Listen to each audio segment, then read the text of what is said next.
E o artigo 156 também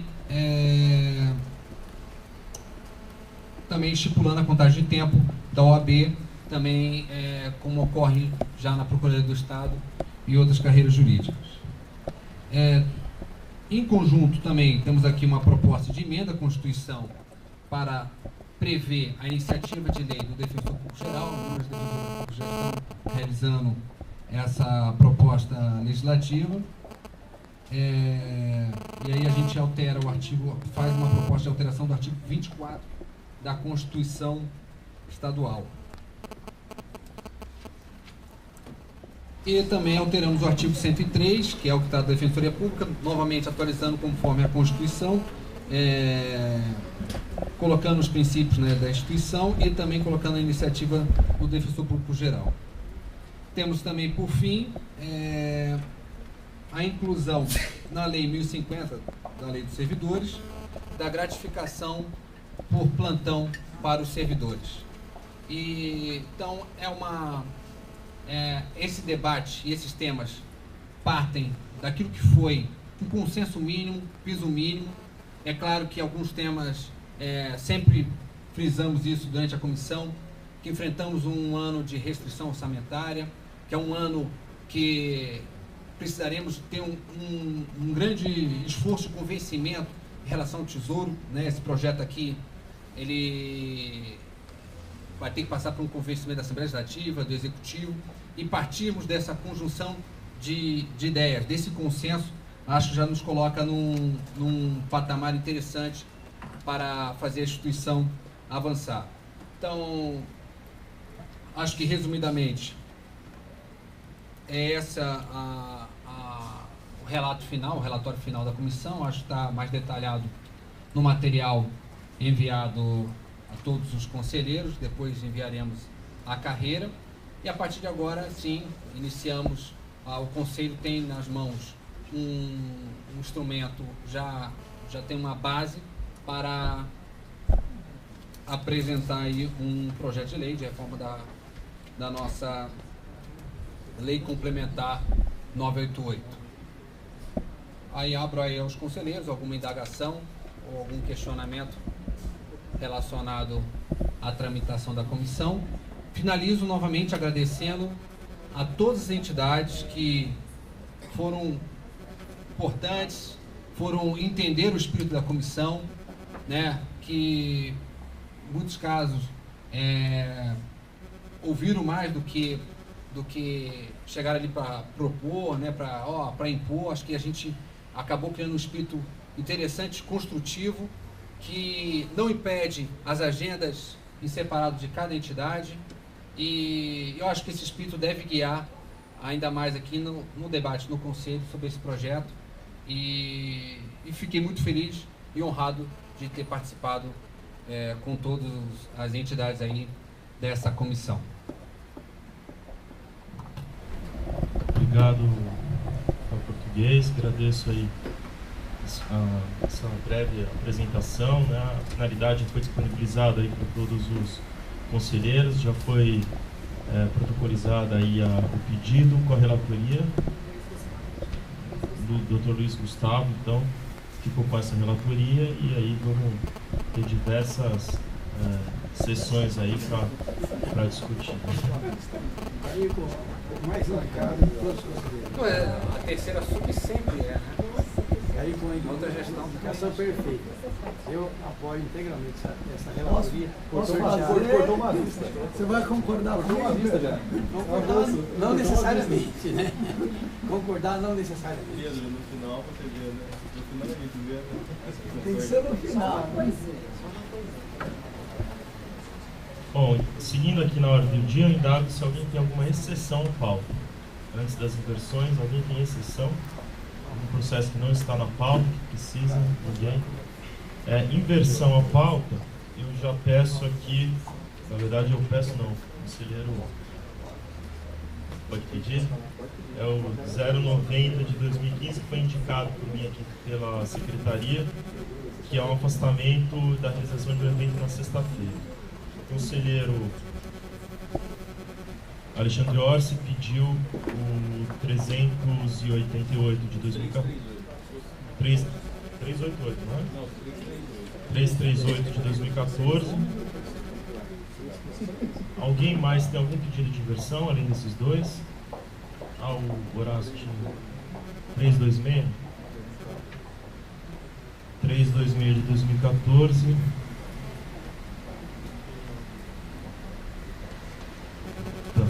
Tem urgência? não, é porque a gente já tinha deliberado uma regimento interno de servidores, eu já perdi o projeto, era só para dar uma... Eu perdi, né? Não. A proposta era para regular a atuação do plantão, regular no regimento interno.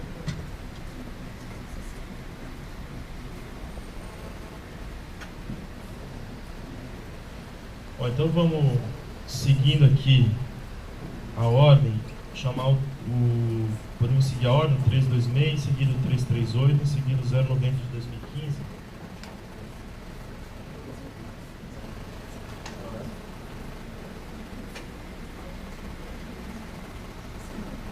Tá.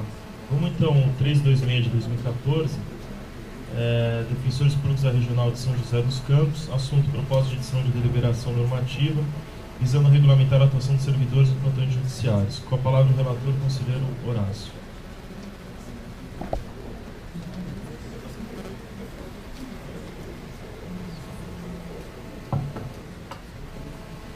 Trata-se de procedimento administrativo que visa estabelecer a presença de servidores do quadro de apoio da instituição para dar suporte administrativo ao defensor plantonista, como já ocorre em outras instituições.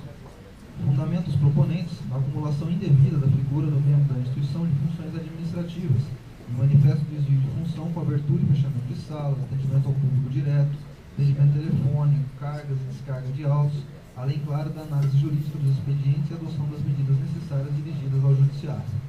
Eis a síntese do necessário. Primeiramente, a questão trazida pelos proponentes é de suma importância na carreira, notadamente cotejando-se as dificuldades enfrentadas pelos defensores públicos no exercício do plantão judiciário.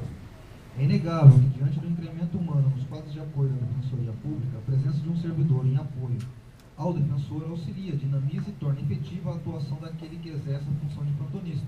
Isso sem olvidar as díspares realidades entre unidades e regionais da Defensoria Pública Bandeirante. Atento a essa importância, verifica-se que esse colegiado, nos autos do procedimento SDP 359 de 2013, alterou a deliberação 111 de 2009, que institui o regimento interno dos servidores da Defensoria Pública. Na oportunidade, a própria associação de classe foi instada a se manifestar sobre o tema, deixando-se manifestar. Destaca-se a inclusão do parágrafo 6º do artigo 9º da deliberação acima comentada, com a finalidade de se incluir expressamente a possibilidade de participação dos oficiais de defensoria em plantões judiciários. Vejamos. E aí eu reproduzo o artigo 9º e o parágrafo 6º da deliberação. Como se vê, a deliberação autorizou a participação dos servidores ainda no final do ano de 2014, cujos critérios ficariam a cargo dos coordenadores locais como escala e forma de participação. Tal regulamentação se mostra suficiente para contemplar o pleito aqui trazido, que perde o interesse à medida que a possibilidade dos servidores, então oficiais de defensoria, de participarem dos plantões judiciários já está regulamentada. Por esses fundamentos, voto pelo deferimento da proposta por perda superveniente do objeto.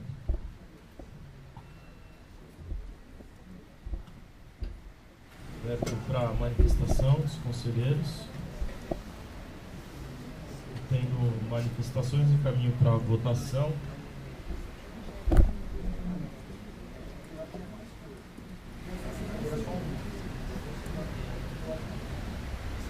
Então, nos termos do voto do relator, quem concorda, mantenha-se como está, aprovado por unanimidade. Próximo é o 338 de 2014. Interessados defensores públicos da Regional Marília. Assunto: proposta de deliberação visando regulamentar a indenização de férias dos membros da Defensoria Pública do Estado.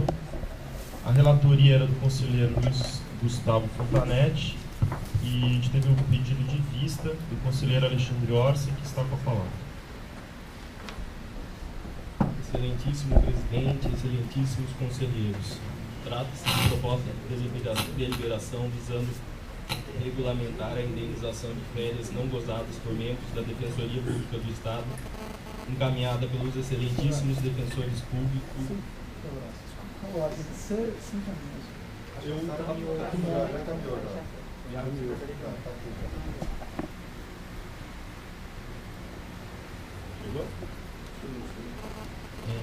Encaminhada pelos excelentíssimos defensores públicos Bruno Bertolucci Baguin, César Augusto Luiz Leonardo e Lucas Pampana Badroli, todos lotados na Regional de Marília.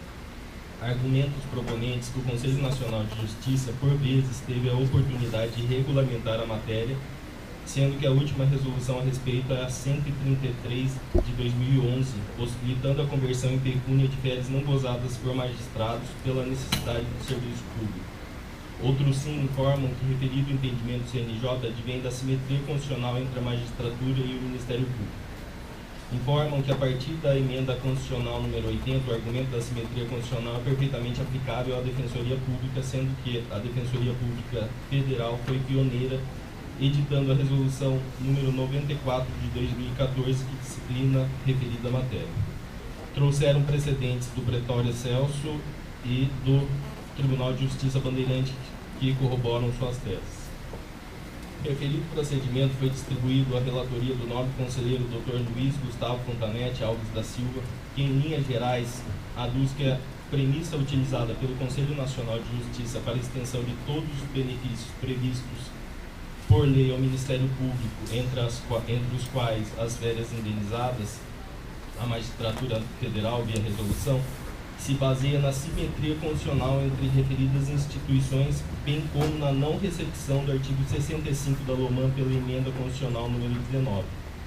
Neste contexto, sustenta a impossibilidade de regulamentação interna pela Defensoria Pública de indenização de férias não gozadas, conquanto haja simetria constitucional com a magistratura e com o Ministério Público, uma vez que ao CNJ, com o vácuo legislativo criado pela revogação do dispositivo acima mencionado, é dada a competência para regulamentar o sistema remuneratório do Poder Judiciário. Fundamenta ainda que a Defensoria Pública em questões remuneratórias deve respeitar o princípio da reserva legal. Por fim, juntou cópia dos embargos de declaração na repercussão geral no recurso extraordinário com agravo 721.001 do Rio de Janeiro, do Supremo Tribunal Federal, julgado de 28 de 8 de 2014, que unificou o entendimento de nossa Corte Constitucional de que somente com lei específica é possível a indenização de férias não gozadas a servidores que mantêm seu vínculo com a administração pública. Após a leitura do voto pelo ilustre relator, requisitei lista dos autos. Este é o breve relatório, passo a declarar meu voto. Em que pese o inegável trabalho hermenêutico e de pesquisa feitos pelo excelentíssimo conselheiro relator, ouso dele discordar, notadamente no que se refere à aplicabilidade e extensão da simetria constitucional conferida pela emenda 80, no caso em julgamento. No entender do eminente conselheiro Luiz Gustavo, o CNJ, no acórdão proferido no pedido de providências, que eu cito o número, que originou a resolução número 133 de 2011, teve duas premissas para julgar procedente o referido pedido. 1. Simetria constitucional entre a magistratura e o Ministério Público, proporcionada pelo artigo 129, parágrafo 4º da Constituição Federal. 2. Revogação do artigo 65 da LOMAN pela emenda 19, que determinou aos juízes o sistema remuneratório de subsídios e, enquanto permanecer esse vácuo legal em relação aos vencimentos dos juízes, a possibilidade de sua regulamentação pelo CNJ. Discordo do item 2 acima descrito. Com efeito, o fundamento trazido no voto proferido pelo ministro Felipe Lotto Cavalcante, naquele procedimento, acerca da revogação do artigo 65 da LOMAN pela emenda constitucional número 19, tem por objetivo demonstrar que o parágrafo segundo desse mesmo dispositivo, agora eu peço para ele trazer esse dispositivo, é vedada a concessão de adicionais ou vantagens pecuniárias não previstas na presente lei, bem como em bases de limites superiores ao nela fixados, que tornava taxativo o rol de benefícios descritos nos ensinos que se seguiam ao caput, não mais gera efeito, de modo que é possível a interpretação de que, com a simetria constitucional entre as carreiras, pode o CNJ, por ato normativo próprio, estender as vantagens previstas na lei orgânica do Ministério Público à magistratura pátria.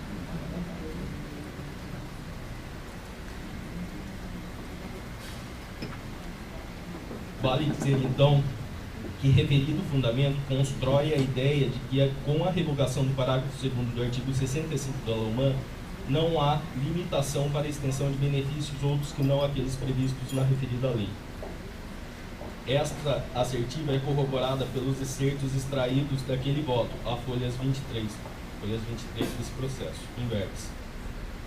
Possível óbice a pretensão da associação requerente seria a obrigatoriedade de interpretação taxativa do artigo 65 da LOMAN.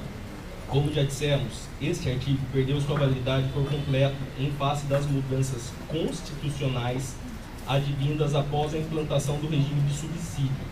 Entretanto, ainda que assim não fosse considerado, o próprio Supremo Tribunal Federal já determinou o pagamento de verbas não previstas na LOMAN ou em outra lei esparsa aos magistrados. Tal situação decorreu da determinação da Corte para que as regras básicas de direitos dos trabalhadores urbanos e rurais fossem também, independente de lei, aplicadas aos magistrados.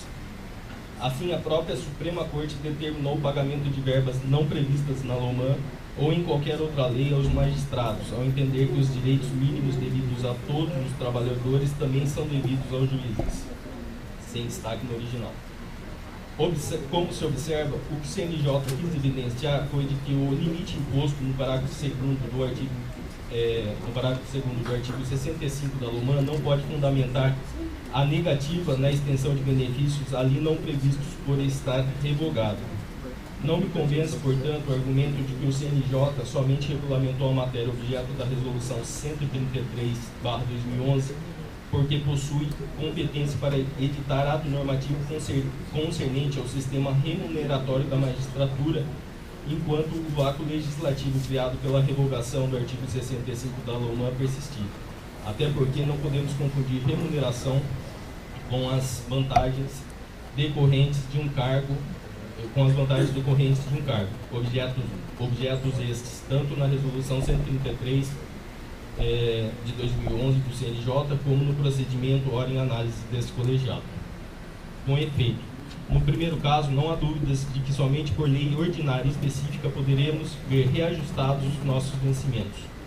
Contudo, em se tratando de lei de direitos constitucionais decorrentes do exercício do cargo, como já disciplinou o CNJ com o aval do STF, não há óbice na sua regulamentação infralegal.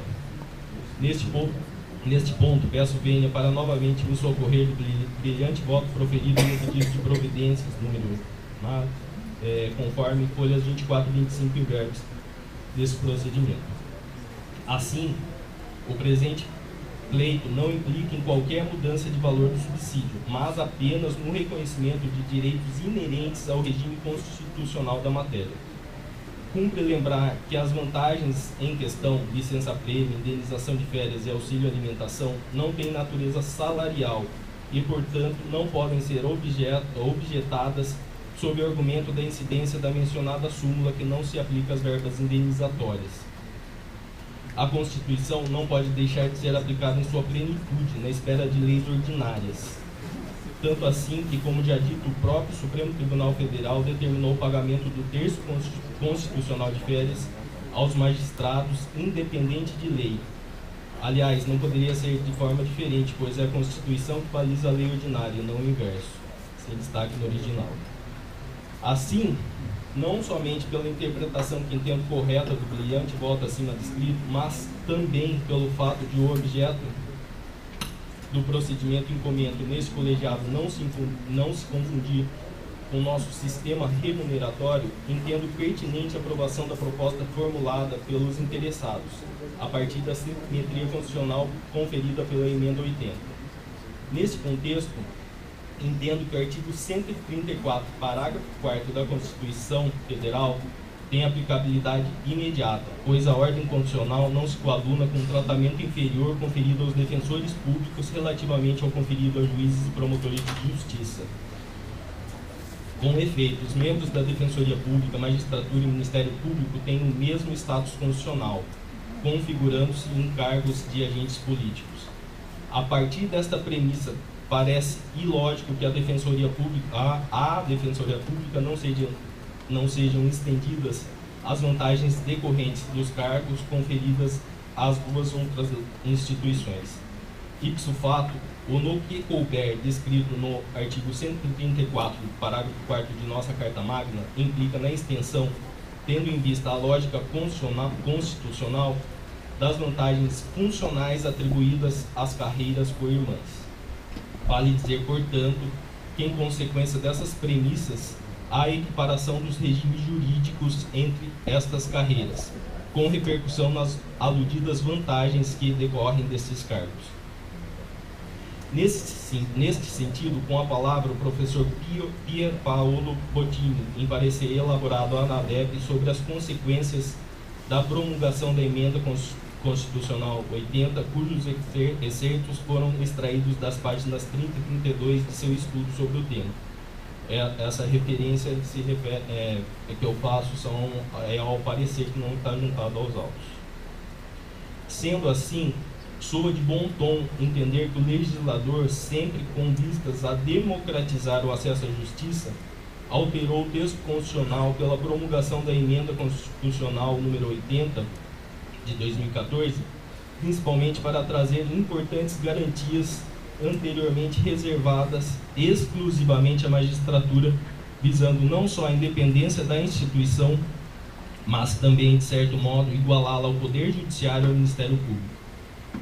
Sendo assim, partindo-se das premissas de que tanto os membros da magistratura e do Ministério como os defensores públicos são agentes políticos, bem como de que o legislador constitucional, conforme já amplamente demonstrado, exibe sua pretensão em estabelecer uma relação isonômica entre as referidas carreiras, principalmente com a promulgação da Emenda Constitucional número 80 de 2014, não se pode chegar a outra conclusão senão a de que, em caso de aprovação da PEC 63 e eventual promulgação de emenda à Constituição nos exatos termos desta, terá imediatamente aplicação à Defensoria Pública ante a previsão de seu texto em tal sentido.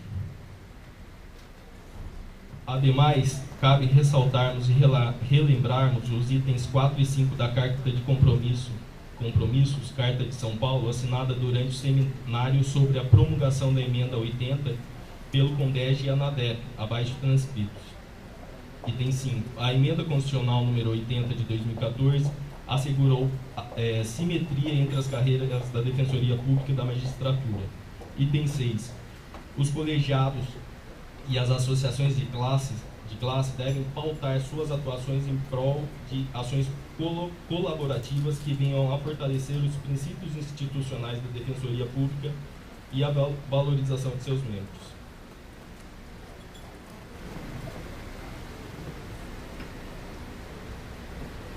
Destarte a simetria com a magistratura, o fortalecimento dos princípios institucionais e a valorização dos membros da Defensoria Pública são compromissos públicos firmados pelos defensores públicos gerais, sendo que este egrégio Conselho Superior tem a chance de, nesse procedimento, reafirmar aludido pacto de fortalecimento institucional.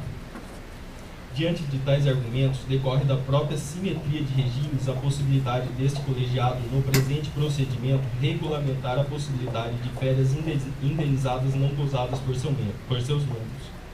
Isso porque, aqui eu cito o artigo 134, parágrafo 2º, e o artigo 31, incisos 3 e 4 da Lei Orgânica Bandeirante, e aqui eu deixo de fazê-lo porque todos já têm conhecimento. Assim, se 1. A Constituição da República confere à Defensoria Pública autonomia funcional administrativa.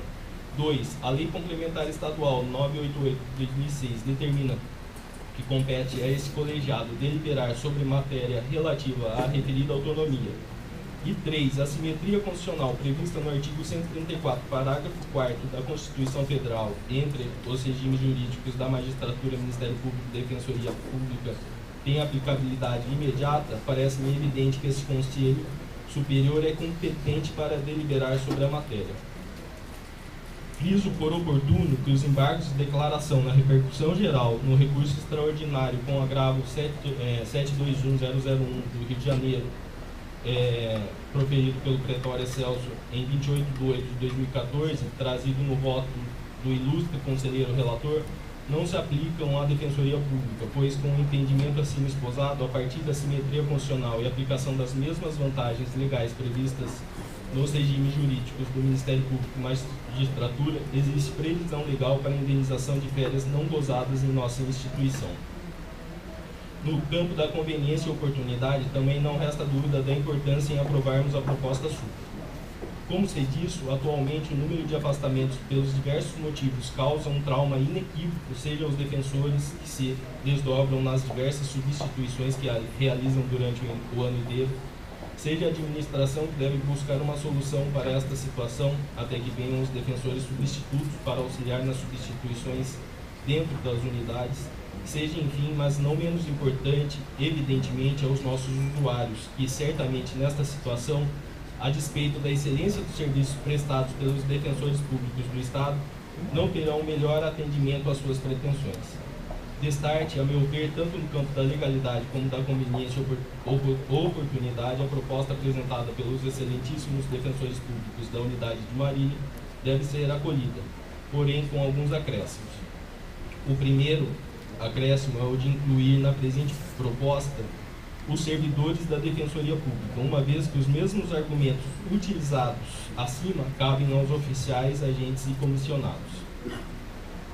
O segundo acréscimo é possibilitar ao defensor público que tiver seu período de férias glosado a não submissão à regra limitadora de gozo de dias de compensação prevista no parágrafo 2º do artigo 1º da deliberação CSDP 253 de 2012, para uma melhor análise transcreva o referido dispositivo. O membro da Defensoria Pública poderá usufruir, no máximo, no mesmo ano, 20 dias de compensação, no mesmo mês, 5 dias de compensação. Vale dizer, então, que o defensor público que, pela absoluta necessidade do serviço, tiver o gozo de férias indenizado pela administração superior, além da devida indenização, poderá gozar até 30 dias seguidos de compensação em período posterior ao indeferimento do gozo de suas férias. Além dos dois acréscimos acima descritos, entendo que a minuta de deliberação apresentada pelos proponentes relativamente à redação do seu artigo 1º deve ser alterada conforme proposta de deliberação em anexo.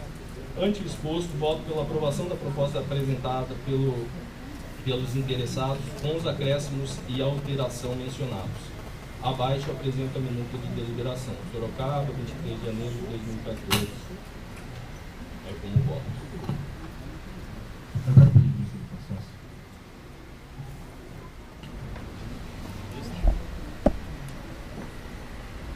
Não. Vamos discutir um pouco? Não, Só, pediu vista, tá pediu, né? É? Pediu vista, pediu. Mas eu também ia. Eu estava preparando aqui os que se inflamaram. Mas é importante até para amadurecer tanto. Mas eu acho Não, que... gostei, achei bom. Achei bom. Não, achei legal. Discussão da simetria, na verdade. Achei legal.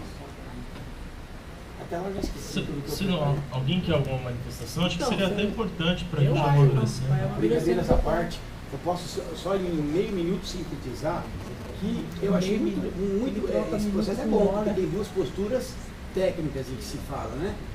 E eu até vinha mais ou menos assim convencido de que a primeira nem era desarrazoada, mas o voto do conselheiro Alexandre me surpreendeu e me fez pensar, que eu já tinha lido aqui uns minutos antes aqui, tal.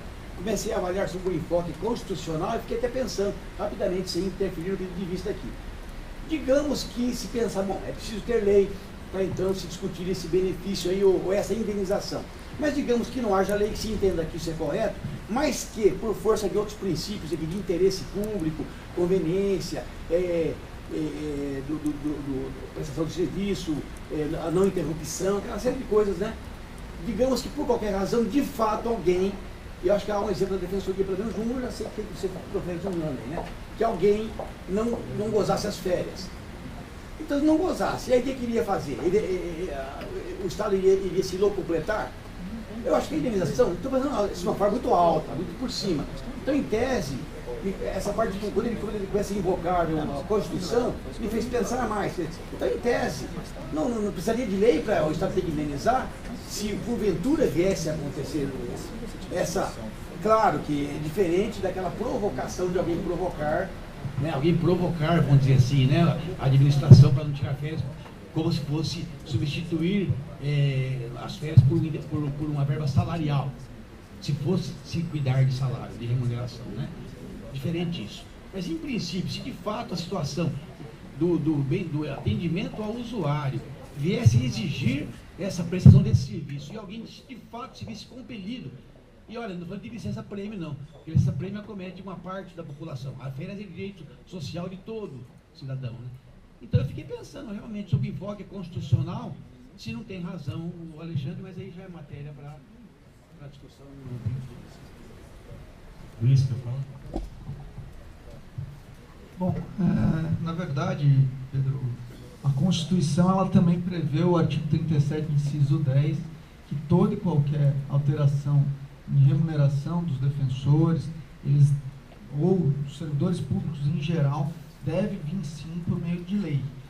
O CNJ, numa interpretação que eu particularmente considero até equivocada, no meu voto eu até comentei isso, ele se baseia na revogação da LOMAN e na previsão constitucional do CNJ pela emenda constitucional 19,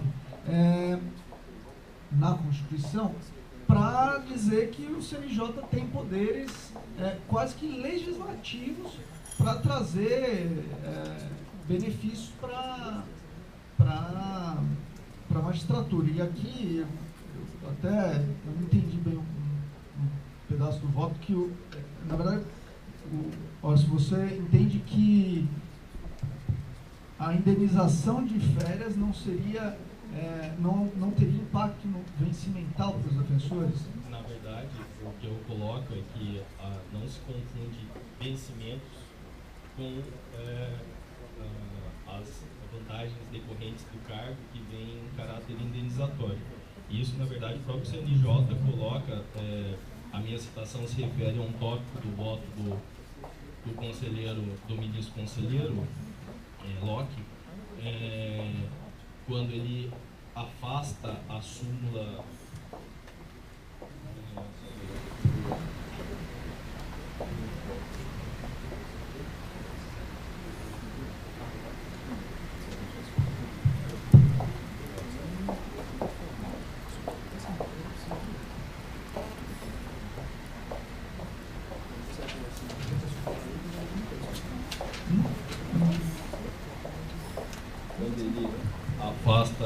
a aplicação da súmula 339 do STF nessa situação.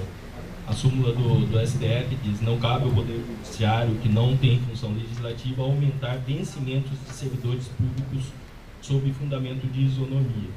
Então, ele próprio afastou no seu voto a aplicação dessa súmula, tornando, a meu ver, pelo menos na minha interpretação do voto dele, inequívoco que ele não está tratando de aumento salarial, de remuneração, e sim de vantagens decorrentes, até porque, salvo melhor juízo, que se tratasse de vencimentos, teria incidência o teto constitucional, e daí... Então, mas aí você remete a uma questão que o STF, no julgamento de agosto, tratou. Foi a questão dessa vantagem caminhar para a indenização de um enriquecimento ilícito do Estado. E aí, Pedro, o que o STF falou nesse sentido foi que o Estado ele não se locupleta ilicitamente do servidor enquanto o servidor está vinculado à administração pública, porque o servidor pode gozar do período de férias em momento subsequente. E aí nessa linha, o que o STF falou é que a indenização por férias viria como uma vantagem que deveria ser prevista em lei. Isso, por óbvio, não é um posicionamento que seja o melhor, até em concernência à própria interpretação que o CNJ fez com relação à magistratura, mas, do meu ponto de vista, ele vigora para todos os entes públicos, porque e aí que eu acho que é a gravidade da situação, que ele vem em repercussão geral. Quer dizer, todo o processo que chegar no STF agora, com essa discussão, ele vai ser julgado dessa forma. Então, vamos supor que a gente aqui adotasse um entendimento diferente e que o Ministério Público levasse essa questão para o Judiciário sobre a alegação de que a gente não poderia fazer isso. O Ministério Público, por exemplo, a PGE, né, que a gente sabe que entende que pode fazer esse tipo de questionamento judicial. Tudo indica, e aliás, é o que o próprio ministro falou no voto dele, quando ele diz expressamente que o STF variou nessa questão, mas agora firmou posição, que eles vão julgar nesse mesmo sentido, de que a gente depende de lei. E aí, o que eu concordo com o voto do Alexandre é que a gente tem simetria, né? Nós temos simetria com as outras carreiras jurídicas. A emenda constitucional 80 deixou isso para além de qualquer dúvida. Eu inclusive me manifestei nesse sentido, só que essa simetria ela também é regulada pelos dispositivos da Constituição, que no meu entender se aplicam aí principalmente quando a Constituição traz a necessidade de termos vantagens e vencimentos, especificamente vencimentos no sentido administrativo amplo, né, que envolve todo qualquer valor pago ao servidor previsto por lei. Eu sei que a questão é controvertida, mas me parece que o STF julgou e decidiu essa questão, né? Enfim, eu até sei que o Alexandre está escrito, particularmente respeito aqui a voto, a construção, mas dela discordo. Vai. Com relação a essa questão colocada pelo Pedro, né, do completamento do Estado, é uma questão que eu vejo como delicada também, em dar, em tese, um poder para a administração para poder indeferir em razão da necessidade do serviço sem estar detalhadamente especificado, porque o direito a férias também é um direito constitucional. E a gente não pode deixar que a administração, em razão dos serviços, indefira férias ano seguinte e tal, e impedindo aquele que quer gozar de realmente gozar as férias. É por isso que tem que estar bem regulamentado. E na questão que ele falou que talvez por causa da Constituição não precisa de lei, eu acho que é importante e tem que ter a lei também. Por quê? Porque na verdade a nossa lei, fazendo remessa ao Estatuto do Funcionário Público, já disciplina essa questão. Na verdade, ela diz que em razão da necessidade do serviço, a administração pode indeferir em 1 ano as férias, mas não pode passar mais do que 2 anos, pelo prazo máximo de 2 anos. É o que está no artigo, na nossa lei, né, no 135, que faz remessa ao Estatuto do Servidor Público, tal, que está no 76 do Estatuto do Funcionário Público do Estado de São Paulo, que no parágrafo 2º fala o seguinte: é proibida a acumulação de férias, salvo por absoluta necessidade de serviço e pelo prazo máximo de 2 anos consecutivos. Então, essa matéria está disciplinada já por lei e já garante ao servidor, ao defensor, a todo o funcionalismo, o direito de gozar as férias. Então, enquanto o servidor estiver na ativa, ele tem direito a férias. Se não for naquele ano, no ano seguinte ele é obrigado não pode passar mais do que 2 anos. Ele é obrigado, a administração é obrigada a gozar, ainda que haja uma necessidade pelo serviço. Então, nesse sentido, assim, eu sou contra a sua argumentação colocada por você. Agora, com relação ao voto do Alexandre, eu gostaria até de um esclarecimento para poder entender, que eu não vi essa questão. A base, pelo que eu vi da argumentação, é a questão da simetria e tal, que vai utilizar, como que outras carreiras têm a lei e tal. E como fica a situação dos servidores? Pela construção da sua argumentação, esse direito à venda seria só para os defensores ou para os servidores também?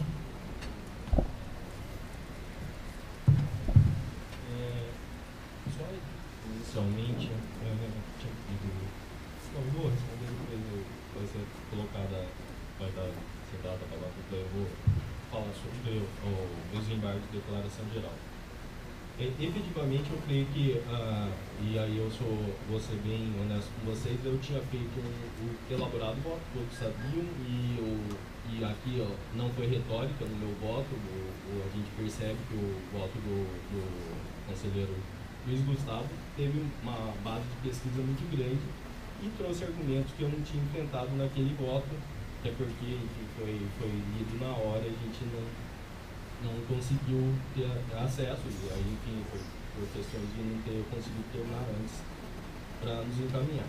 E, a partir disso, eu pedi vista. Eu tentei incluir, e no primeiro voto eu tinha incluído os servidores, e aqui eu faço minha culpa e esqueci de retirar da base, que eu utilizei aquela base, e efetivamente não há como realmente estender sem lei específica aos servidores. E aqui eu faço a minha culpa, e se for necessário eu retifico o voto sem problema nenhum em relação aos servidores, que não há base para simetria funcional entre eles.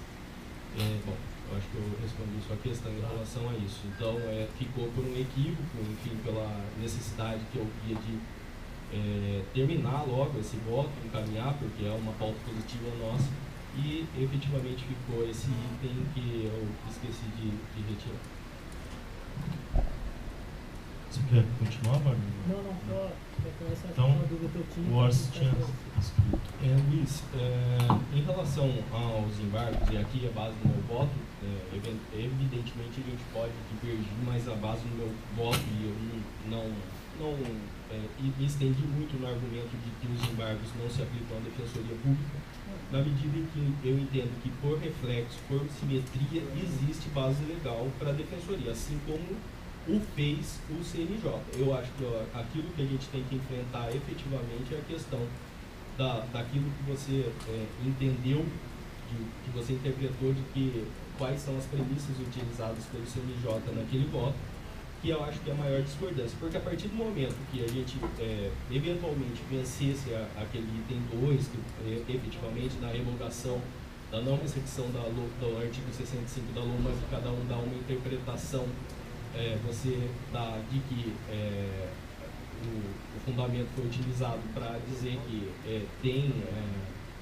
o CNJ tem competência irrestrita para deliberar sobre vencimentos, e eu entendo que utilizou com base apenas para descrever que o parágrafo 2º do artigo 65 não mais existe. Mas vencida essa, supondo que a gente transpasse esse argumento, daí não caberia, isso que eu coloquei no meu voto, não haveria a incidência dos embargos de declaração.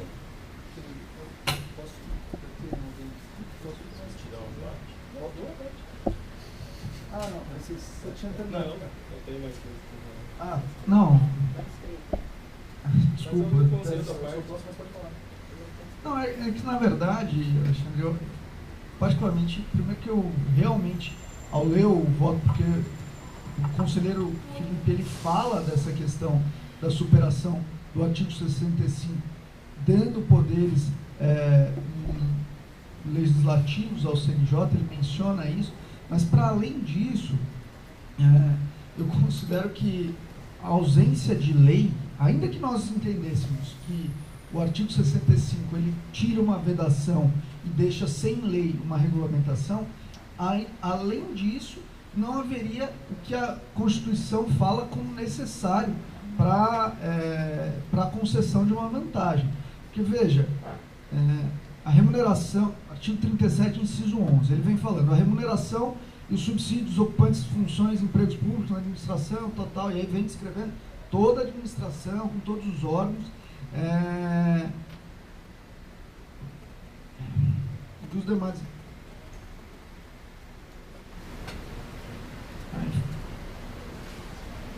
Não, esse é o artigo errado, questão da legalidade aqui da...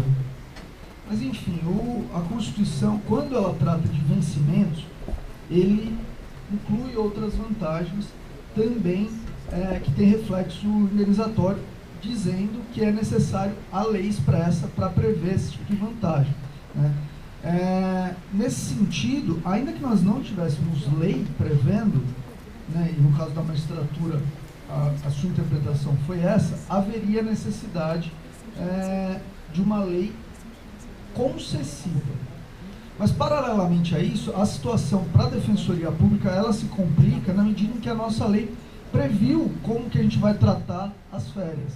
Porque ela remete ao Estatuto do Servidor Público do Estado de São Paulo, que traz a possibilidade de a indenização perdurar por apenas 2 anos, após o que é dever da administração conceder normalmente o direito a férias. Nesse sentido, a questão aí que se coloca é, havendo essa previsão, nós poderíamos indenizar? No meu ponto de vista, não. Né? Porque a gente não teria um suporte legal para conceder qualquer pagamento. E aí eu volto no embargo do Supremo, porque ele repete a mesma questão, inclusive lá era com relação aos servidores, mas me parece que não há diferença, né? Enfim.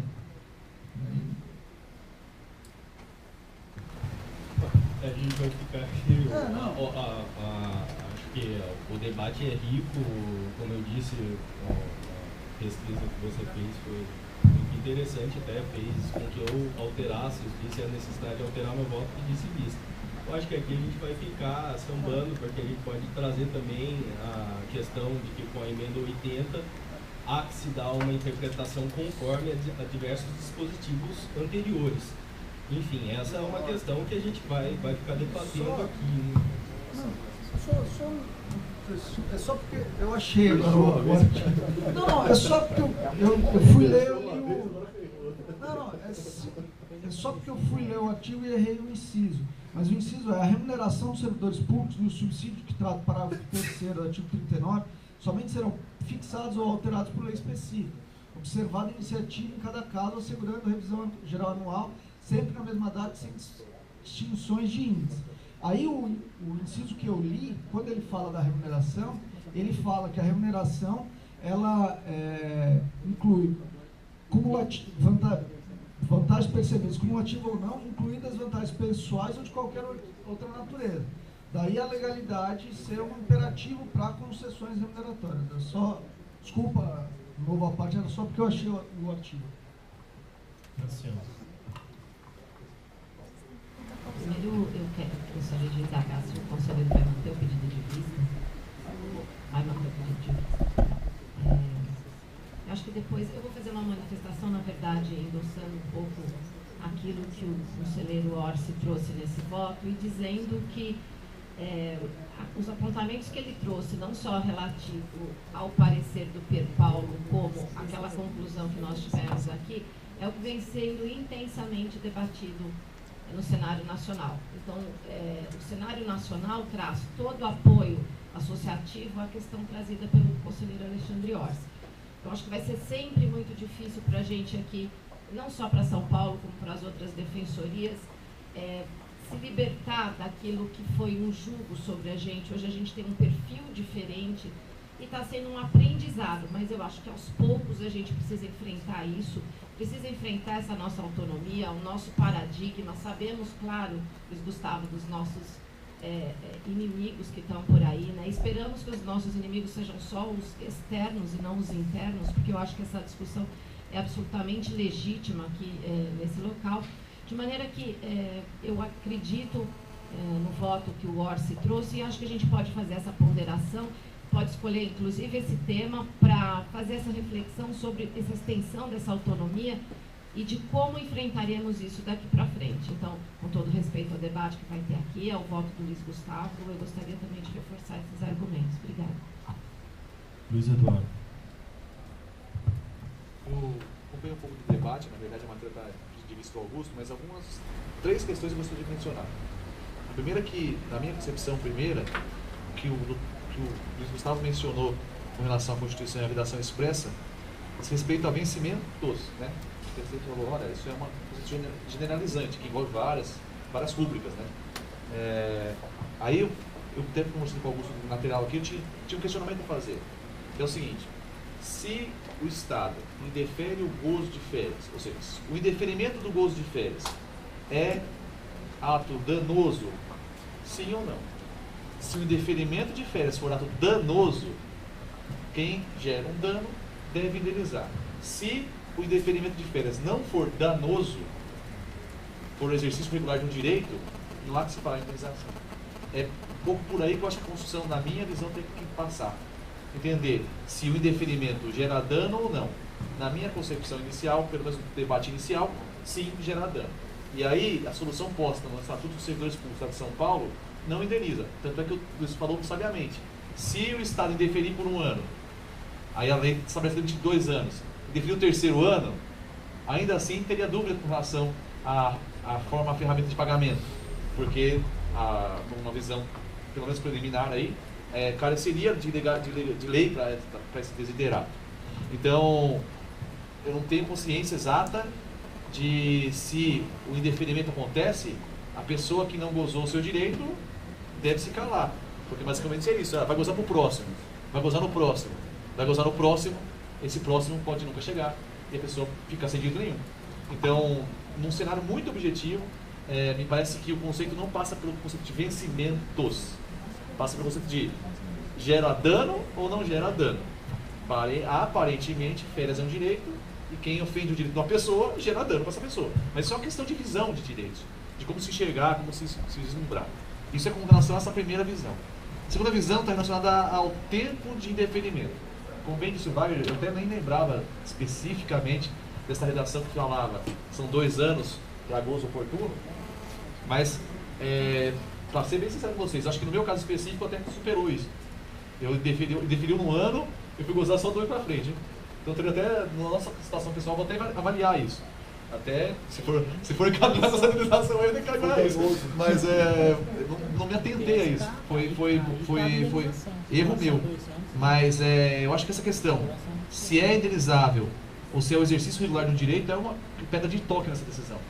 Porque se a gente caminhar do lado se isso sim é um vencimento, é uma remuneração, é um pagamento de dinheiro por esforço trabalhado, que é essa ideia de vencimento, aí eu acho que o Luiz está caminhando para o caminho certo.